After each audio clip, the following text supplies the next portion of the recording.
ఈ బండి XL BS6 customer complaint ఏం చెప్పాడంటే మధ్యలో వెళ్తుంటే ఆగుతుంది, ఏదన్నా లోడ్ అయ్యంగానే బండి సడన్‌లో ఆగిపోతుందని చెప్పేసాడు. చెక్ ఇంజిన్ లైట్ కూడా రన్నింగ్‌లో వెలుగుతుంది. మీరు కూడా చూడొచ్చు బండి స్టార్ట్ చేసినాక.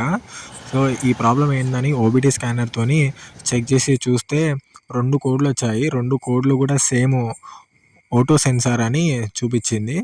సో, దాని ఓటో సెన్సార్ అనేది నేను చెక్ చేస్తే మొత్తం బ్లాక్ అయిపోయి ఉంది. రస్ట్ పట్టేసి ఉంది. సో, దాన్ని నేను త్రోటల్ బాడీ క్లీనర్‌తో క్లీన్ చేసేసి బండికి పెట్టి ఫిట్టింగ్ చేసి బండి స్టార్ట్ చేసి చూశాను. సో, మీరు కూడా చూడొచ్చు. కానీ బండికి ఎక్కించిన తర్వాతకి జర్కింగ్ టైప్ వస్తుంది. అంటే ఎట్లా అంటే పికప్ లేనట్టు వస్తుంది. సో, నేను అది ఆ ప్రాబ్లమ్ ఏందని చూస్తే పెట్రోల్ ఫిల్టర్ అనేది జామ్ అయిపోయింది. దానికి చిన్నగా ఉంటుంది పెట్రోల్ ఫిల్టరు. అందులో జామ్ అయిపోయింది. E20 పెట్రోల్ వల్ల అట్లాంటి ప్రాబ్లమ్‌లు వస్తాయి. ఎందుకంటే E20లో 20% ఇథనాల్ కాబట్టి. అట్నే లోకల్ పెట్రోల్ కొట్టియడం వల్ల కూడా ప్రాబ్లమ్ వస్తది. ఫిల్టర్ అనేది జామ్ అయిపోద్ది. ఎక్సెల్ చిన్నగా ఉంటది ఫిల్టర్. సో, దానివల్ల ఎమ్మటనే ప్రాబ్లమ్ అనేది క్రియేట్ అయిపోతది. సో, కస్టమర్లు ఇబ్బంది పడతా ఉంటారు.